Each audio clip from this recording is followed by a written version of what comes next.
नमस्कार, आप देख रहे हैं सुदर्शन न्यूज। मैं हूं आपके साथ शिवम दत्त मेहता और 6 बजे के इस विशेष शो यानी रणक्षेत्र में आपका स्वागत है। चलिए आज बात करेंगे उत्तर प्रदेश की, योगी आदित्यनाथ जी की, और साथ ही साथ धुआंधार प्रचार प्रसार दिल्ली में जो हो रहा है उसकी भी बात करेंगे। उत्तर प्रदेश के अयोध्या की मिल्कीपुर विधानसभा सीट पर होने जा रहे उपचुनाव की राजनीति गहराने लगी है। चुनाव की घोषणा के बाद मुख्यमंत्री योगी आदित्यनाथ जी ने शुक्रवार को मिल्कीपुर विधानसभा उपचुनाव के लिए जनसभा को संबोधित किया है। सीएम योगी के मंच पर पहुंचते ही जय श्री राम के नारे लगे। मुख्यमंत्री ने अपने भाषण की शुरुआत महाकुंभ की चर्चा करते हुए की। साथ ही उन्होंने सपा और अन्य विपक्षी पार्टियों पर जमकर निशाना साधा। उन्होंने संबोधन में कहा कि एक तरफ करोड़ों लोग महाकुंभ में स्नान कर रहे हैं तो वहीं दूसरी तरफ सपा के लोग झूठा प्रचार कर आस्था से खिलवाड़ कर रहे हैं। जनसभा के दौरान सीएम योगी ने एक नया नारा दिया, अयोध्या और महाकुंभ का एक ही संदेश, एकता से अखंड रहेगा ये देश। एकता की बात कह डाली, अखंडता की बात कह डाली। इस नारे के जरिए मुख्यमंत्री ने अयोध्या में बन रहे राम मंदिर और प्रयागराज में चल रहे महाकुंभ मेले को जोड़कर राष्ट्रीय एकता और अखंडता का संदेश दिया है। इसके साथ ही उन्होंने कहा कि ना जातिवाद ना परिवारवाद, इस बार सिर्फ राष्ट्रवाद। बता दें कि इस सीट पर बीजेपी और सपा के बीच सीधा मुकाबला है, जबकि बसपा उपचुनाव के मैदान से दूर है। बीजेपी और सपा दोनों ने ही इस क्षेत्र में दलितों की प्रमुख उपजाति पासी समुदाय से नेता को मैदान में उतारा है। मिल्कीपुर आरक्षित विधानसभा सीट है, जहां 3,58,000 मतदाताओं में से 1,40,000 दलित हैं। दलित मतदाताओं में करीब 50,000 पासी समुदाय से आते हैं, जबकि कोरी और जाटा जो बाकियों का भी अच्छा वोट बैंक है। इस क्षेत्र में करीब 50,000 ओबीसी, 60,000 ब्राह्मण, 50,000 यादव, 30,000 मुसलमान और 50,000 राजपूत मतदाता हैं। नामांकन पत्र वापस लेने की अंतिम तिथि के बाद मिल्कीपुर उपचुनाव के लिए 10 प्रत्याशी मैदान में रह गए हैं। इस सीट पर दलित वोट बैंक निर्णायक स्थिति में है, इसलिए बसपा की अनुपस्थिति में बीजेपी और सपा दोनों ही इस वोट बैंक को अपने पक्ष में लाने की कोशिश कर रहे हैं। योगी आदित्यनाथ की जनसभा में आए बीजेपी कार्यकर्ता भी कह रहे हैं कि 2024 में जो गलती हुई इस बार नहीं दोहराएंगे। अयोध्या वालों को देश और दुनिया में गद्दार कहा गया, लेकिन हम वफादार हैं और वफादार होकर दिखाएंगे। चलिए, ये तो आपको हमने खबर बताई और सीएम योगी आदित्य ने क्या कहा है, आदित्यनाथ जी ने क्या कुछ कहा है, वो भी आपको सुनाने का प्रयास करेंगे और अपने मेहमानों के पास भी चलेंगे, उनसे भी पूछेंगे प्रश्न। लेकिन चलिए आपको दिखाते हैं। समाजवादी पार्टी का बस चलता तो अयोध्या से आपका नाम भी हटा देता। पूरी ताकत उसने लगाई थी, पूरी ताकत लगाई थी कि गुलामी के ढांचे को कोई कुछ टस से मस न कर सके। लेकिन हम लोग कहते थे चाहे कुछ भी हो, गुलामी का ढांचा तो हटेगा जरूर। और बहनों और भाइयों, आज गुलामी का ढांचा ही नहीं हो घटा है। इनके जितने भी ऐसे शागिर्द थे जो बेटी और बहन की सुरक्षा के लिए, किसी व्यापारी की सुरक्षा के लिए, उत्तर प्रदेश के किसी नागरिक की सुरक्षा के लिए, किसी दलित, किसी वंचित, किसी किसान की सुरक्षा के लिए जो खतरा बने हुए बड़े बड़े माफिया थे, दुर्दांत माफिया थे, जो जहां देखो वहां की जमीन को कब्जा करते थे, सुरक्षा में सेंध लगाने का काम करते थे। हर एक को सुरक्षा प्रदान करना इस सरकार का दायित्व है। और नहीं तो समाजवादी पार्टी की सरकार के समय जब भी कोई पर्व और त्योहार आता था, एक दंगा शुरू हो जाता था। बेटी सड़क पे नहीं निकल सकती थी, व्यापारी की संपत्ति पर कभी भी ये लोग कब्जा करते थे, किसान के ट्यूबवेल में चोरी कर लेते थे, गाय और भैंस की भी चोरी हो जाती थी। यही तो करते थे लोग। और जो जितना बड़ा डकैत होता था, जितना बड़ा माफिया होता था, उसको समाजवादी पार्टी में उतना बड़ा ओहदा मिल जाता था। यही तो इनकी पहचान थी। और पहचान का संकट इन युवाओं के सामने होता था। उत्तर प्रदेश के बाहर जाते थे, लोग बोलते थे पहले कि उत्तर प्रदेश से, लोग उसकी तरफ से मुंह मोड़ लेते थे। और बहनों और भाइयों, मैं आज आपसे कह रहा हूं, आज उत्तर प्रदेश का दिवस भी है। आज ही के दिन 1950 में नोटिफिकेशन निकला था उत्तर प्रदेश के नाम से। अब सीएम योगी आदित्यनाथ के जो बयान है वो दिल्ली में भी मशहूर हो रहे हैं। उनका प्रचार प्रसार जोरों पर यहाँ पर भी है। आपको याद होगा कैसे उन्होंने अरविंद केजरीवाल पर भी निशाना साधा था जब उन्होंने कहा कि भाई हम जब संगम में डुबकी लगा रहे हैं, क्या यमुना में आप और आपकी पार्टी वाले डुबकी लगा सकते हैं। और पॉल्यूशन से लेकर तमाम मुद्दों पर उन्होंने तंज कसते हुए अरविंद केजरीवाल को घेरा है। और नोएडा से कंपैरिजन, उत्तर प्रदेश से कंपैरिजन करते हुए उन्होंने जो डिफरेंसेस हैं, जो बदलाव हैं, जो कमियां हैं दिल्ली में, वो भी गिनवाने का प्रयास किया।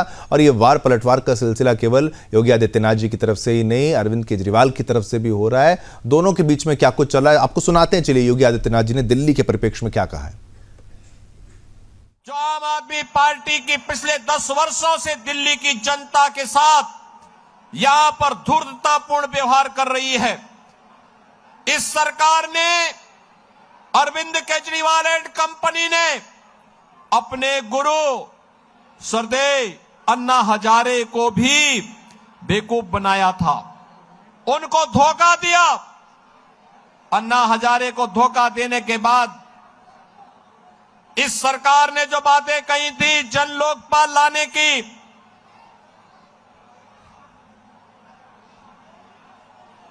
जिन्होंने कहा था कि सिटीजन चार्टर लागू करेंगे, दिल्ली की जनता को बुनियादी सुविधाओं से आच्छादित करेंगे, कहां गया जन लोकपाल? कहां गया जन लोकपाल? मैं पूछना चाहता हूं इनसे, इनके कैबिनेट के 1 दर्जन से अधिक मंत्रियों पर भ्रष्टाचार के आरोप लगे हैं। दिल्ली में बिजली की कट बहुत ज्यादा है, पानी नहीं है, जन सुविधाएं नहीं है, लेकिन इन्होंने बांग्लादेशी घुसपैठियों की मदद से यहां पर इनके पार्षद और इनके पदाधिकारियों ने मिलकर के 2020 में किस निर्ममता के साथ दंगा करवाने का काम किया था, कैसे शाहीन बाग में इन्होंने अराजकता और गुंडागर्दी करने का काम किया था। बहनों और भाइयों, मैं तो केवल आपसे एक बात कहना चाहूंगा, आज भारतीय जनता पार्टी की डबल इंजन की सरकारें जिन राज्यों में है, उन राज्यों में आप देखिए, वहां आपको स्वच्छ वातावरण मिलेगा, एक सुरक्षित वातावरण मिलेगा। चलिए, आपने देखा किस तरीके से हमला करते हुए योगी आदित्यनाथ जी अरविंद केजरीवाल पर वार पलटवार का सिलसिला यहां पर जारी है। चलिए अपने मेहमानों के पास चलते हैं। हमारे साथ एक्सपर्ट्स का पैनल है, हर पार्टी से एक प्रवक्ता अपनी पार्टी का पक्ष रखने के लिए हमारे साथ आज मौजूद है दर्शकों। लेकिन मुख्य तौर पर जो बात है, अपने नारों के लिए जाने जाते हैं योगी आदित्यनाथ। बटेंगे तो कटेंगे, एक हैं तो सेफ हैं, चाहे बीजेपी के लिए कह लीजिए, मोदी जी के लिए कह लीजिए। एक नारों का जब दौर चलता है तो उसका असर कहीं ना कहीं तो होता है। विपक्षी पार्टी चाहे उसको माने या ना माने, सबका अपना पक्ष है भाई, वो उसका विरोध कर सकते हैं। लेकिन चलिए अब ये मेहमानों से ही पूछ लेते हैं कि उनकी राय क्या है। स्वागत सबसे पहले मैं कर लेता हूं सभी का। हरगोविंद अरोड़ा जी, प्रवक्ता बीजेपी से हमारे साथ हैं, आपका धन्यवाद, आपने समय निकाला। अमित तिवारी जी हमारे साथ, प्रवक्ता कांग्रेस के, आपका भी धन्यवाद, आपने समय निकाला, पहले भी कई बार हम जुड़ चुके हैं। राकेश प्रजापति जी हैं, प्रवक्ता सपा के, आपका भी धन्यवाद, आप भी कई बार जुड़ चुके हैं, राकेश जी हमारे साथ। सिद्धार्थ शर्मा जी, प्रवक्ता आम आदमी पार्टी के, आपके भी बहुत बहुत धन्यवाद। और वरिष्ठ राजनीतिक विशेषज्ञ सुरेंद्र स्वामी जी, आपका भी बहुत बहुत धन्यवाद। ये अपनी एनालिसिस के लिए जाने जाते हैं। और हरियाणा चुनाव की बात हो या महाराष्ट्र की चुनाव की बात हो, जब लोगों को कंफ्यूजन था उस दौरान भी इनकी जो भविष्यवाणी थी बिल्कुल सटीक हुई। उन्होंने कहा था कि सोशल मीडिया पर इतना यकीन नहीं करना चाहिए, हकीकत जो है उससे अलग होगी, ट्रेंड्स जो हैं वो अलग हो सकते हैं। लेकिन एनालिसिस की अगर बात की जाए तो सबसे पहले अब शुरुआत करते हैं, जो बयानबाजियों का दौर शुरू हो गया है अब, और उत्तर प्रदेश की चुनाव में, उत्तर प्रदेश की राजनीति में अयोध्या एक बहुत बड़ा फैक्टर था, जो कि लोकसभा में बिल्कुल सही है कि विपक्ष कह सकता है कि भाई वो कामयाबी उत्तर प्रदेश में हासिल नहीं हुई जिसका अंदेशा लगाया जा रहा था। फिर अयोध्या हारने की बात जो है वो आरोप भी लगाया गया। लेकिन अब मिल्कीपुर की चुनाव की बात जो है, राकेश प्रजापति जी, सबसे पहले सपा को मौका हम देना चाहेंगे। अब जो हमला, जो प्रहार योगी आदित्यनाथ जी की तरफ से जातिवाद, परिवारवाद पर किया गया और कहा सिर्फ राष्ट्रवाद, इस पर आपका जवाब क्या है? आरोप लगाने के लिए कुछ भी आरोप लगाए जा सकते हैं, लेकिन मैं पूछना चाहता हूँ, मिल्की की बात कर रहे हैं और अयोध्या की बात कर रहे हैं, आज वहां पर 20 इंस्पेक्टर हैं, उन 20 इंस्पेक्टर में 26 इंस्पेक्टर है, उन 26 इंस्पेक्टर में मात्र 10 सीडीए के लोग थे। ये जातिवाद नहीं है क्या? आपको सीडीए प्रदेश से लगातार गायब क्यों होता जा रहा है? 69,000 शिक्षक भर्ती में 19,000 पदों पर तरीके से सीडीए के लोग क्या ये जातिवाद नहीं है? किस तरीके से आए दिन दलितों पर, आदिवासियों पर, इसकी आवाज किस तरीके से जी अन्याय हो रहा है, अत्याचार हो रहा है, और थानों में, कचहरी में, पुलिस में कोई सुनवाई नहीं होती है, और किस तरीके से जाति और मजहब को देख करके बुलडोजर की प्रक्रिया चलाई जा रही है, पूरा देश देख रहा है, और उसका जवाब 2024 में मिल भी गया था। निश्चित रूप से समाजवादी पार्टी समाजवाद को आगे बढ़ाती है, सभी को मौका देती है, सभी का सम्मान करती है, जमीन से कार्य करने वाले लोगों को आगे बढ़ाने का काम समाजवादी पार्टी द्वारा किया जाता है। ना परिवारवाद की बात करने वाले लोग, इनका दो लोग हैं, इनका तो परिवार ही नहीं है। बाकी बताइए किसका परिवार काम नहीं कर रहा है? राजनाथ सिंह रक्षा मंत्री के बेटे क्या है, कल्याण सिंह के बेटे क्या है, और आपके अमित शाह का बेटा क्या कर रहा है? कौन नहीं जानता है इनका परिवार? जिनके दो लोगों के परिवार ही नहीं है तो इनका करेंगे क्या? लेकिन बाकी जिनका परिवार है, बताइए कौन से नेता का, कौन से बड़ा नेता है भारतीय जनता पार्टी का जिसका व्यक्ति सरकार का फायदा पूरी तरीके से नहीं उठा रहा है? एक भी व्यक्ति आप मुझे बता दीजिए। इस देश में एनएसएस के नाम पर, कॉलेजियम सिस्टम के नाम पर, लेबरल एंट्री के नाम पर इतना पिछड़ों का, दलितों का नुकसान हो रहा है, ये देख रहा है प्रजापति जी। बिल्कुल जातिवाद, बिल्कुल डेफिनेशन इसकी शायद एक बार प्रधानमंत्री नरेंद्र मोदी ने भी जवाब शायद लोकसभा में या फिर कभी सदन की बात अगर की जाए, संसद की बात की जाए तो दिया हुआ। लेकिन अगर परिवारवाद की बात, आपकी जो डेफिनेशन ठीक है, एक मंत्री का बेटा, एक नेता का बेटा नेता अगर बन भी जाता है तो इसमें आपत्ति क्या है? ये बिल्कुल बात सही है, उसमें कोई दो राय नहीं है कि भाई अगर डॉक्टर का बेटा डॉक्टर बन सकता है, एक पॉलिटिशियन का बेटा भी पॉलिटिशियन बन जाए तो उसमें कोई आपत्ति नहीं है। लेकिन राकेश प्रजापति जी, मुख्य तौर पर जो दिक्कत वाली बात ये आती है कि भाई लीडरशिप की, अगर जो पूरी लीडरशिप है उसमें एक ही फैमिली, एक ही परिवार अगर लीडरशिप पोजीशन पर है तो वो दिक्कत वाली बात है ना। अभी अगर भाजपा का कंपैरिजन आप करें कांग्रेस से या समाजवादी पार्टी से, तो वहाँ पे जो लीडरशिप है वो गांधी फैमिली के, आप माने या ना माने, भाई गांधी फैमिली ही जो है कांग्रेस को चला रही है। आप माने या ना माने, या यादव फैमिली जो है वो समाजवादी पार्टी को चला रही है। शीर्ष नेतृत्व वही है, वही लोग डिसाइड करेंगे, वही लोग चेंज होंगे, वही लोग आएंगे। लेकिन बीजेपी अभी उस स्थान तक नहीं पहुंची है। बीजेपी ऐसी तो नहीं है ना कि वहां पर केवल मोदी का परिवार वाला ही कोई नेक्स्ट आके वहां पर बैठेगा तो ही होगा, अमित शाह के परिवार वाला ही वहां पर आएगा, गद्दी पे विराज करेगा, कि उस पर उसी का शासन होगा, पार्टी की कमान वो संभालेगा। ये तो परिवारवाद का अंतर आप मानते हैं कि नहीं मानते हैं कि यादव परिवार ही तो समाजवादी पार्टी चलाता है? देखिए शिवम जी, जो भी पार्टी में मेहनत करता है, जो भी पार्टी में संघर्ष करता है, जो भी पार्टी के लिए दिन रात कार्य करता है, उसको हमेशा समाजवादी पार्टी ने बढ़ाने का कार्य किया है। और इसीलिए 2024 में 37 सांसद और 6 सांसद कांग्रेस के, यानी कि 43 सांसद जीतने का काम उत्तर प्रदेश के अंदर समाजवादी पार्टी ने किया।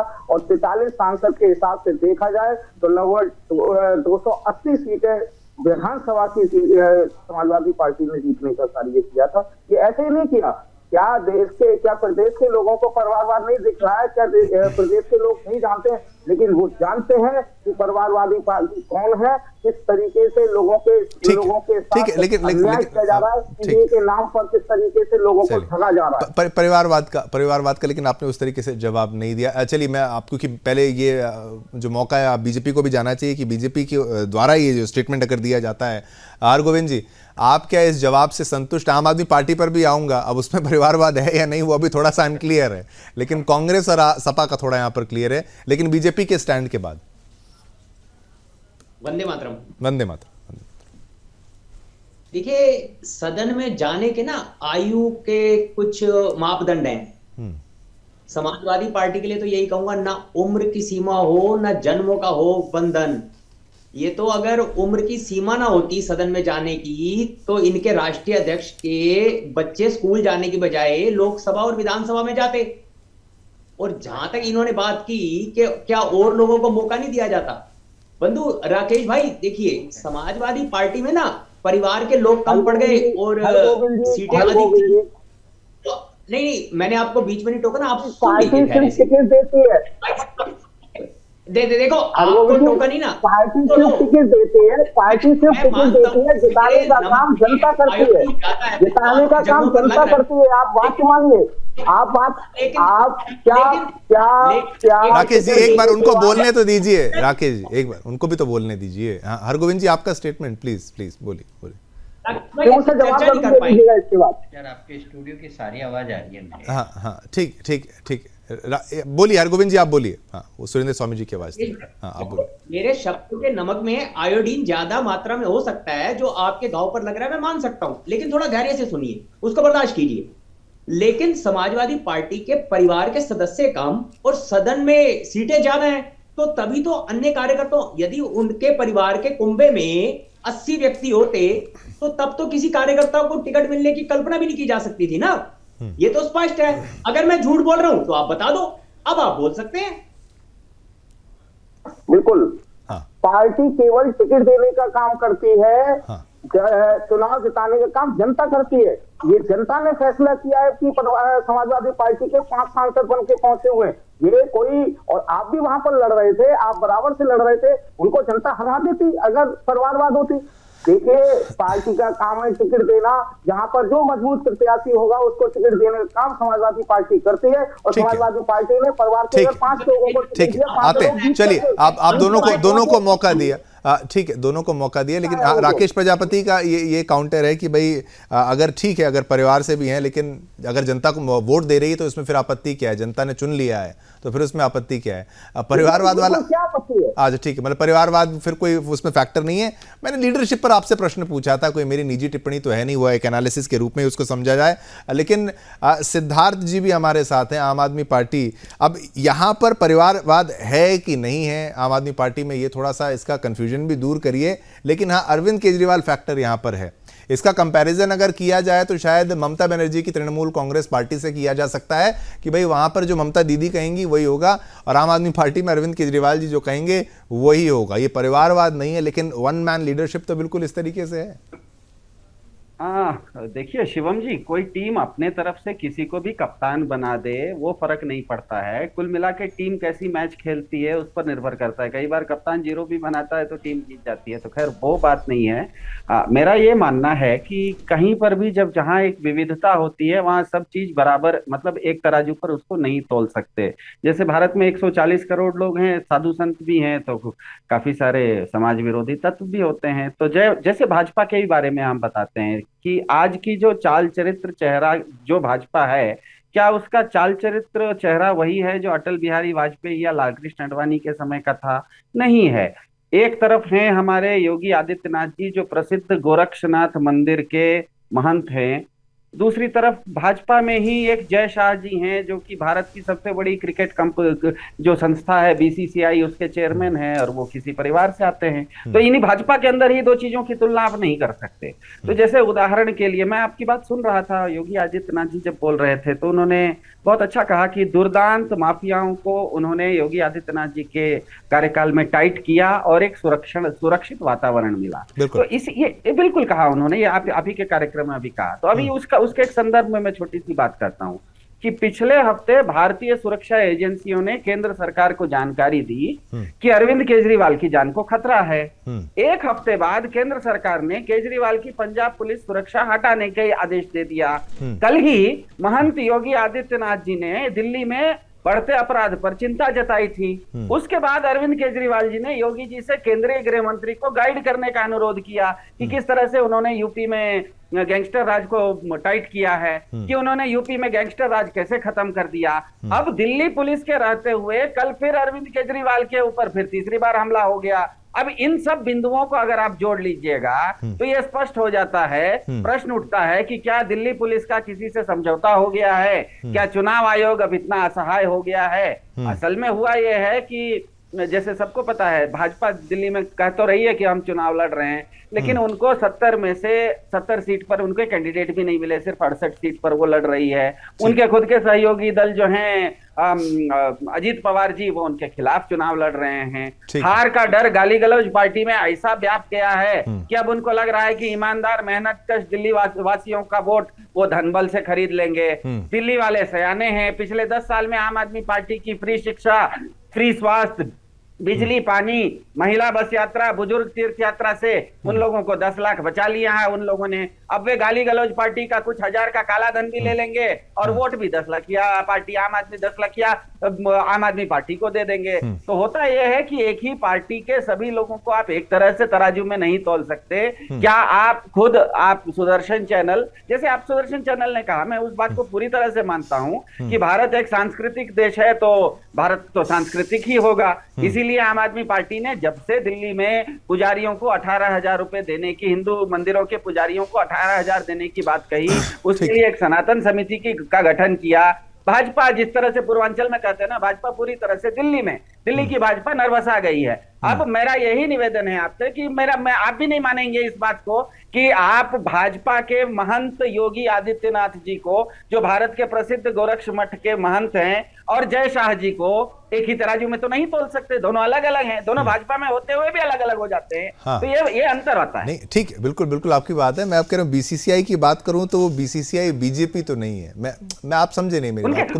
लेकिन उसके मैं ये कह रहा हूँ कि ठीक है, अगर देखिए, नहीं बिल्कुल, आप मेरी बात भी तो सुनिए। अब आपकी मैंने सुनी ना। अब अमित शाह की जगह है, अब जैसा अगर भाजपा में कोई लीडरशिप पोजीशन पर आ जाते और सेम पोजीशन पर आ जाते तो वहां पर आपत्ति हो सकती है। वहां पर आपत्ति भी क्या हो सकती है, ठीक है, एक परिवार को चलाना है तो उसमें कोई विरोधाभास भी नहीं है कि चलिए भाई उनकी अपनी बात है। अब अरविंद केजरीवाल की सिक्योरिटी पे मैंने इस पर कोई आपत्ति नहीं की, मैंने केवल एक कंपैरिजन की बात है। अब सुरक्षा व्यवस्था की बात है। अब तो ये लोगों को तो ये भी तो कंफ्यूजन था कि दिल्ली में सरकार होना और उसके हाथ जो है पहले से बंधे हुए हैं, वो आज के नहीं है, वो हमेशा से ऐसे ही रहा। चाहे वहाँ शीला दीक्षित की सरकार रही हो, चाहे वहाँ पर बीजेपी की सरकार रही हो, ये बात तो जगजाहिर है कि भाई दिल्ली पुलिस आपके अंडर पर नहीं आती तो ये प्रॉब्लम तो आप पहले से समझते थे। अब पंजाब पुलिस भी जो है उसमें सिक्योरिटी जो विड्रॉ की है उसमें कारण यही बताते हैं कि भाई जब उनके पास थ्रेट्स के इनपुट्स आते हैं उसका अनुमान लगाया जाता है। और Z+ सिक्योरिटी दी गई थी अरविंद केजरीवाल को मौजूदा टाइम में। वो तो मुख्यमंत्री भी नहीं है ना, आप देखिए सिद्धार्थ शर्मा जी, वो मुख्यमंत्री भी नहीं है। और आप नहीं, ठीक है, बिल्कुल आप अपने पॉइंट को रखिएगा। और जो हमलों की बात कही जाती है, एक खालिस्तानी अटैक की जो एक इनपुट की बात सामने आती है। अब पहले तो इनपुट ये भी आता था कि खालिस्तानी समर्थक है आम आदमी पार्टी के, वहां पर फंडिंग की बात सामने आती थी। अब ये थोड़ा सा ही क्या ये असल है नहीं है। फिर पत्थर फेंकने की बात आती है, जो पत्थर का हमला है वो भी एक, चलिए एक सुरक्षा में चूक कह लीजिए। फिर परवेश वर्मा वहां पर कहते हैं कि भाई मेरे जो है हमारे कार्यकर्ताओं पर गाड़ी चढ़ा दी गई है। तो सुरक्षा की बात अगर वहां इस लिहाज से दें, पंजाब पुलिस को इनपुट लेना है दिल्ली पुलिस से, दिल्ली पुलिस आपके अंडर में नहीं है, तो एक कंफ्यूजन की स्थिति तो आप पहले से भी जानते हो ना। वो सीएम है इस वक्त। राष्ट्रीय दल का जो कि कोई भी पार्टी अगर राष्ट्रीय दल होती है, उसके अगर वो राष्ट्रीय नेता होते हैं, उदाहरण के लिए आप एक छोटा सा उदाहरण है, जैसे मल्लिकार्जुन खड़गे जी कांग्रेस के हैं, हमारा उनसे मतभेद होना अपनी जगह पर है, लेकिन वो राष्ट्रीय दल के जब अध्यक्ष होते हैं तो उनकी सुरक्षा की जिम्मेदारी केंद्र, मैं ये नहीं कह रहा हूं कि पंजाब पुलिस ही दे, लेकिन अगर पंजाब पुलिस का आपने सुरक्षा अरविंद केजरीवाल से वापस ले लिया और दिल्ली पुलिस के हाथ में आया और उसके बाद उनके गाड़ी पर हमला हो रहा है, इसका मतलब तो स्वाभाविक सवाल गाड़ी में ठीक है कौन सा मतलब हमला भी। अब ये यार देखिए, अब वो बोलने वाली बात है। सुरेंद्र स्वामी जी, नहीं ठीक है बिल्कुल, हरगोविंद जी आप पर भी आऊंगा, लेकिन सुरेंद्र स्वामी जी का एक इनपुट यहाँ पर बहुत जरूरी है। सुरेंद्र स्वामी जी, क्या एनालिसिस निकाला जाए? ये जो एक दूसरे को कहा जाता है परिवारवाद वाली बात तो योगी आदित्यनाथ जी ने उठाई। अब भाजपा का मॉडल अगर कंपेयर किया जाए कांग्रेस से या फिर सपा से या फिर आम आदमी पार्टी तक पर भी आ जाए, और ये जो सुरक्षा वाली बात इन्होंने रख दी है, कैसे इसको देखते हैं? देखिए, किसी भी प्रजातांत्रिक प्रणाली में पार्टी पर किसी भी एक परिवार का कंट्रोल तो कोई भी नहीं कहेगा कि उचित है। और जब वो रहता है तो उसमें बहुत सारी कमजोरियां भी आती हैं और वो पार्टियां आगे जाके उन कमजोरियों को भुगतती है और भुगत रही हैं। तो ये तो एक बात है, लेकिन होता क्या है कि आप क्या कीजिएगा, जब लोग उनको वोट देते हैं, जब लोग उनको चुनते हैं, जब लोग उनकी हुकूमत मानने को तैयार हैं, तो आप और हम क्या कर सकते हैं? तो वो धीरे धीरे खामियाजा भुगतना पड़ता है। और जितनी भी रीजनल पार्टीज हैं वो सब जाति पर आधारित होकर के और अपनी एस्पिरेशंस के लिए कांग्रेस को रिप्लेस करके बनी है। चाहे आप बिहार में देख लीजिए, आरजेडी को देख लीजिए, पासवान को देख लीजिए, चाहे आप यूपी के अंदर राजभर की पार्टी है, पटेल की पार्टी है, दूसरी तरफ अखिलेश यादव की पार्टी है, आप हरियाणा में आ जाइए, यहाँ भी यही हाल है। तो रीजनल पार्टीज को धीरे धीरे एक समय था जब कांग्रेस एस्पिरेशंस फुलफिल नहीं कर रही थी, तो रीजनल पार्टी जाति के आधार पर आगे आई। अब धीरे धीरे उन पार्टियों का सफाया हो रहा है, कमजोर पड़ती जा रही है, और एक समय ऐसा आएगा कि जब ये लगने लगेगा कि भाई अब कुछ दम है नहीं। कांग्रेस में भी आपने देख लिया कि भाई क्या स्थिति इनकी बनी हुई है। तो ये तो रहा बात उसका कि भाई इन प्रिंसिपल गलत है, लेकिन अगर जनता उनको अपना लीडर मानती है तो आप क्या कर सकते हैं। ठीक। दूसरी बात है जो सिक्योरिटी की, वो सिक्योरिटी की बात यह है कि जिस राज्य में जो व्यक्ति रहता है उसका किसी पार्टी का अध्यक्ष होना जरूरी नहीं है, उसका मुख्यमंत्री होना जरूरी नहीं है, वो आप और हम में से भी कोई साधारण व्यक्ति हो सकता है। बिल्कुल बिल्कुल। अगर उसको सिक्योरिटी चाहिए तो उस राज्य की सरकार की ये जिम्मेदारी है, और वो जिम्मेदारी केंद्र सरकार की जो इंटेलिजेंस एजेंसीज और राज्य सरकार की एजेंसीज हैं उनके इनपुट पे दी जाती है। बिल्कुल। और उसमें स्वामी जी थ्रेट परसेप्शन जो है वो महत्वपूर्ण यहां पर रहता है।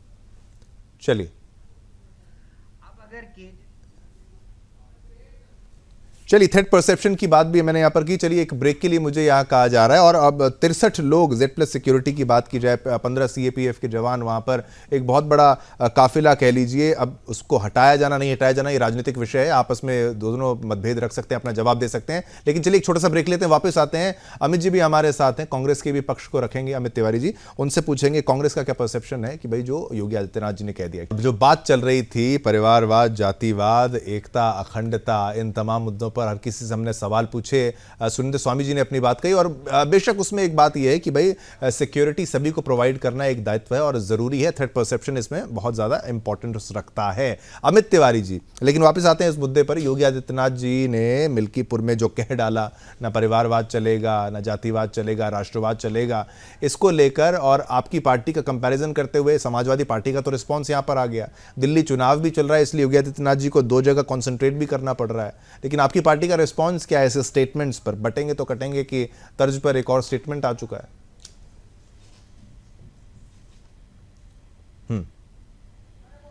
आपका ऑडियो अनम्यूट कर लीजिए। हाँ, अनम्यूट होगा शायद, एक बार चेक कर लेते हैं। हाँ, एक बार फिर से बोलिए।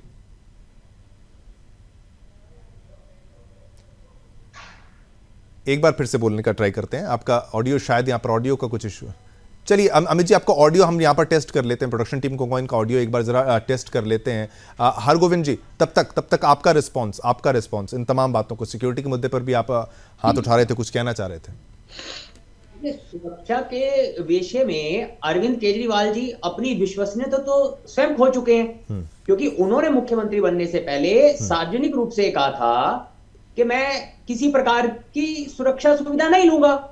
और सार्वजनिक जीवन में शब्दों पर टिके रहना अधिक मायने रखता है आपके काम के, और आपका आचरण सार्वजनिक जीवन में अनिवार्य है। दूसरा, इनकी तो 2 प्रांत में गवर्नमेंट थी, खुदा ना खास्ता अगर 6 प्रांतों में आम आदमी पार्टी की सरकार होती तो ये 6 प्रांतों की सुरक्षा ले लेते। और दिल्ली में इतना खतरा इनको ही ऐसा क्या आ गया? दिल्ली के पहले 3-3, 4-4 जो मुख्यमंत्री रहे वो वाई कैटेगरी की सिक्योरिटी में चलते रहे, और दिल्ली पुलिस की सिक्योरिटी उनके लिए पर्याप्त थी। ये Z+ में थे। और जिन्हें दिल्ली पुलिस की सुरक्षा पर और दिल्ली पुलिस पर विश्वास नहीं है, तो वो तो एक बड़ा क्वेश्चन मार्क लगा रहे हैं ना। वो तो देश की एक बेहतरीन पुलिस और एक बेहतरीन सुरक्षा एजेंसियों के विश्वसनीयता पर क्वेश्चन मार्क लगा रहे हैं। एक संवैधानिक पद पर रहे हुए हैं, एक जिम्मेवार पार्टी के ये राष्ट्रीय संयोजक हैं। बिल्कुल, इनका दायित्व बनता है कि ये जनता के बीच में ऐसे अब फिर इसको क्या कहेंगे? अब इनके विषय में यदि कुछ और बोलेंगे, अब ये फिर बातों को भटकाएंगे, कहीं और लेकर के जाएंगे। भाई यार, अरविंद केजरीवाल है ना, जिन्होंने कहा था मैं यमुना में डुबकी मारूंगा। अरे क्या पता था कि डुबकी के लिए केवल चुल्लू भर की आवश्यकता होगी, यमुना साफ ही नहीं होगी। हाँ, ये एक यमुना को साफ करना, ठीक है बिल्कुल। दिल्ली भारत की राजधानी है, पूरे विश्व की निगाह इस पर होती है। आपका आचरण, आपका व्यवहार आपके काम से ज्यादा महत्वपूर्ण रहता है, जिसको फॉलो करते हैं। बिल्कुल आज के बच्चे कल वो देखकर क्या आपको कैसा देश मिला, आपको कैसी दिल्ली मिली, और आप आने वाली पीढ़ियों को क्या देकर जा रहे हो, कैसा देश और कैसी दिल्ली और कैसा वातावरण देकर जा रहे हो। बिल्कुल, डेफिनेटली। और ये एक दिल्ली की जब बात करते हैं, मैं चाहूँगा बाकी मेहमान भी जो है हमारे साथ, उनसे भी मैं पूछूं, दिल्ली की बात कही जाती है तो कुछ ऐसा नहीं लगता कि कुछ पावर्स जो हैं वो सांकेतिक हैं, वो सिंबॉलिक हैं? जब अरविंद केजरीवाल यानी आम आदमी पार्टी, ठीक है, मतलब पुलिस की भी अगर बात कही जाए, वो तो उनके अंडर में नहीं, क्योंकि देखिए कैपिटल है वहाँ पर, किसी एक पॉलिटिकल पार्टी का अगर वर्चस्व बना के एक स्टेट की तरह उसको ट्रीट कर दिया गया तो वो भी इश्यूज होंगे, कुछ सोच के ही उसको डिजाइन किया गया होगा इस मामले पर। तो वो जो आरोप है ये तो आम आदमी पार्टी को भी पता है ना। शिवम जी, दिल्ली की पहली विधानसभा जब 93 में चुनाव हुए, खुराना जी मुख्यमंत्री बने, वो लोग जानते थे, वो राजनीतिक दल जानते थे कि सीमित संसाधनों में और सीमित अधिकारों में हमें वो काम करना है। उन्होंने छाती नहीं पीटी कि हमारे अंडर पुलिस नहीं है, हमारे अंडर ये नहीं है, लेकिन उन्होंने काम, ये तो जो बच्चा होमवर्क करके नहीं जाएगा, जो पढ़ के नहीं जाएगा, एग्जामिनेशन हॉल में बैठकर तो वो यही कहेगा मेरा पेन नहीं चल रहा। अच्छा, सबसे बड़ा इसका एक वो उदाहरण, हम कार का ड्राइविंग लाइसेंस बनाते हैं, हमें पता होता है कि वो कार के लिए मान्य है, और कल को हम वो बनवा आए और हम रोने बैठ जाए, आप हमें हवाई जहाज उड़ाने नहीं दे रहे, तो ये तो बिल्कुल हकीकत सी बात है ना। ठीक है, बिल्कुल। चलिए ये अच्छे पॉइंट पर आपने यहाँ पर छोड़ा है। आप पर आऊंगा सिद्धार्थ जी, मैं अमित तिवारी का रिएक्शन यहाँ पर ले लेता हूँ, वो थोड़े टाइम से उनका थोड़ा सा ऑडियो इशू आ रहा था। अमित तिवारी, अब आप बोलिए, आपका ऑडियो चेक भी कर लेते हैं। देखिए शिवम भाई, हाँ बोलिए।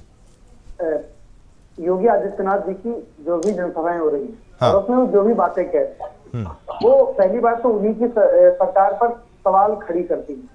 जब वो दिल्ली में जाकर के शिक्षा व्यवस्था की बात करते हैं, तो उत्तर प्रदेश में खुद मुखिया है वो, और आज 8 वर्षों के शासनकाल में है, अपने शिक्षा व्यवस्था के बारे में बोले और बताएं कि मुख्यमंत्री आवास के पीछे एक प्राथमिक विद्यालय है जिसमें टीचर्स नहीं है, उस पर नहीं बोलते।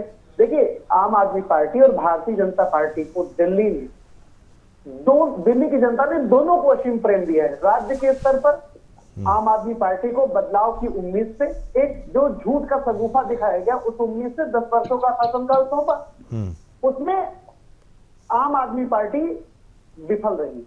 ये वही दोनों सरकारें हैं जब मई जून के महीने में लोग पानी के लिए प्यासे तड़प रहे थे, तब ये दोनों आपस में नूरा कुश्ती कर रही थी पार्टियां, एक बड़ा रिचार्ज बनाम छोटा तापक के माध्यम से। और यही करके ये दोनों भागी भाई विगत तीनों चुनावों में लोकसभा दिल्ली की जनता ने 7 के 7 सांसद दिए, तो क्या केंद्र का धर्म नहीं बनता कि उनकी किसी भी सुविधाओं के लिए, उनकी सुरक्षा को तय करने के लिए, उनके जल का संकट आएगा तो केंद्र सरकार नहीं खड़ी रहेगी? खड़ी रहनी चाहिए।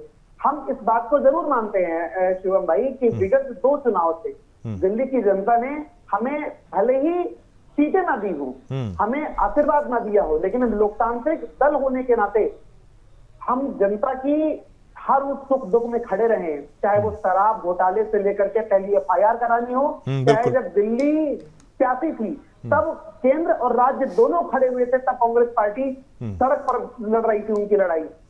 इस बार दिल्ली के चुनाव में दिल्ली की जनता जो इनके द्वारा न किए गए विकास कार्य हैं और हमारे द्वारा विगत 15 वर्षों में स्वर्गीय शीला दीक्षित जी के नेतृत्व में और कांग्रेस पार्टी के सरकार में जो विकास कार्य किए गए, उनको याद कर रही है जनता, और उस आधार पर हम गारंटी दे रहे हैं। दूसरी बात शिवम भाई, हाँ बोलिए, आप कंप्लीट कर लीजिए। हाँ। हम भारतीय जनता पार्टी की इन गारंटियों को झूठा इस प्रकार से कहते हैं कि चुनावी घोषणाएं तो कर लेते हैं, लेकिन इनकी कोई भी घोषणाएं किसी राज्य में पूरी नहीं होती।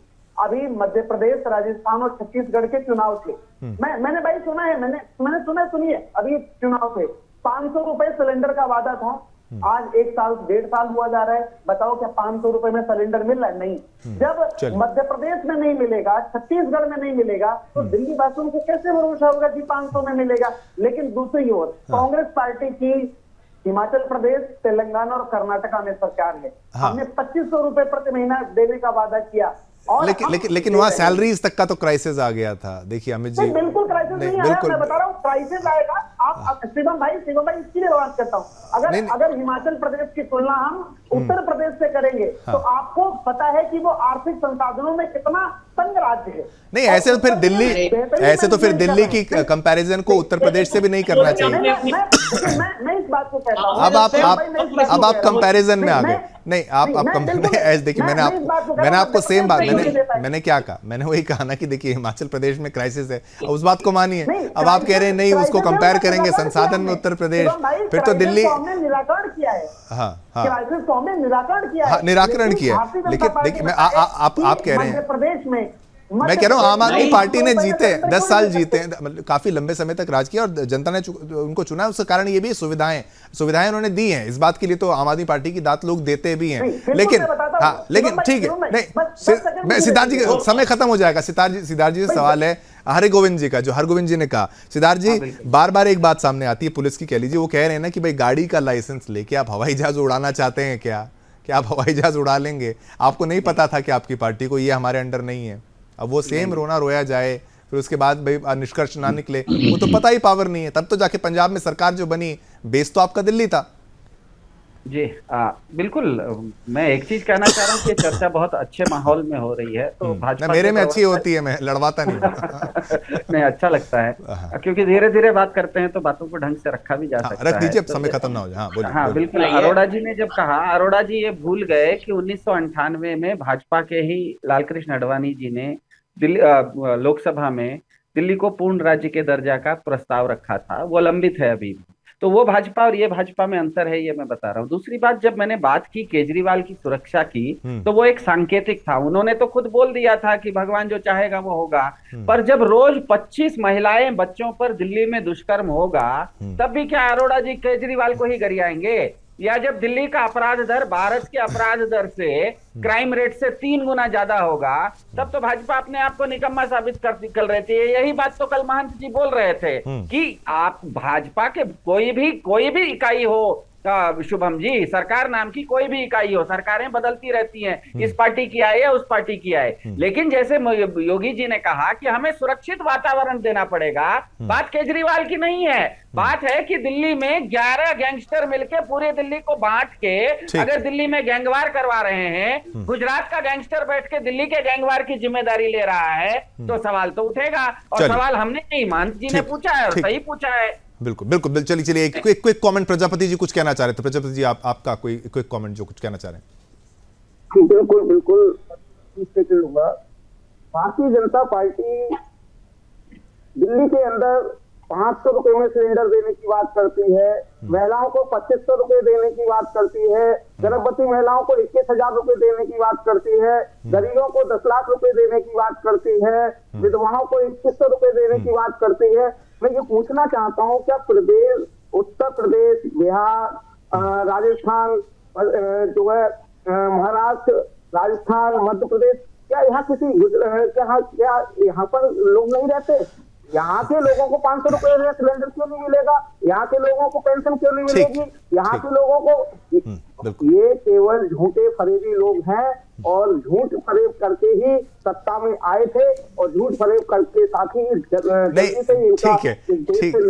निकासी होगी। हाँ नहीं, फिर चलिए, ये अब समय भी शायद समय का भी अंत होने वाला है, लेकिन वही वाली बात है कि झूठ फरेब वाली बात आप कहते हैं, लेकिन फिर मैं वही कहूंगा अंत में, जनता ने मैं राकेश प्रजापति वाली बात ही कहूंगा कि जनता ने इनको चुना है, जनता ने इनको चुना है भाई, कुछ सोच के इनको भी चुना गया होगा। और लास्ट बात ये भी है कि आप 3 पार्टियां बैठी हैं यहाँ, चाहे कांग्रेस, सपा और शायद आम आदमी पार्टी, आप तीनों ही इंडी गठबंधन, एक गठबंधन जो था वो है नहीं, अब उसकी क्लैरिटी नहीं हो पा रही है, कुछ क्लैरिटी नहीं हो पा रही। लेकिन फिर इसमें धोखा तो आपस में भी तो हो गया ना, आपके बीच में तो धोखा हो गया, वो मिलजुल के तो आप भी नहीं रह पाए। कम से कम बीजेपी ने खुद को सर्वाइव तो कर लिया, एनडीए के नाम पे ही सही, लेकिन वो सर्वाइव तो कर पाए। अब अगला चुनाव बहुत महत्वपूर्ण है और दिल्ली का अब देखिए अब वही वाली बात है। देखिए पहले आम आदमी पार्टी के खिलाफ कांग्रेस की तरफ से कोई बयान आ जाए ऐसे उम्मीद नहीं की जाती, लेकिन अब सिलसिलेवार ढंग से धीरे धीरे दोनों प्रवक्ता खुल के एक दूसरे का विरोध करते हैं। चलिए, समय इतनी अनुमति देता था, मैं आशा करता हूं मैंने सभी को बराबर का मौका दिया। धन्यवाद करना चाहूंगा हमारे तमाम विश्लेषक जो थे, सुरेंद्र स्वामी जी, उनका धन्यवाद, सिद्धार्थ शर्मा जी का धन्यवाद, राकेश प्रजापति जी का, अमित तिवारी और हरगोविंद अरोड़ा जी का, सभी का बहुत बहुत धन्यवाद करता हूं। दर्शकों, आज्ञा दीजिए, एक छोटा सा ब्रेक यहां पर लेते हैं। यह कार्यक्रम खत्म हुआ है, लेकिन छोटे से ब्रेक के बाद फटाफट अंदाज में खबरें आपका इंतजार कर रही हैं।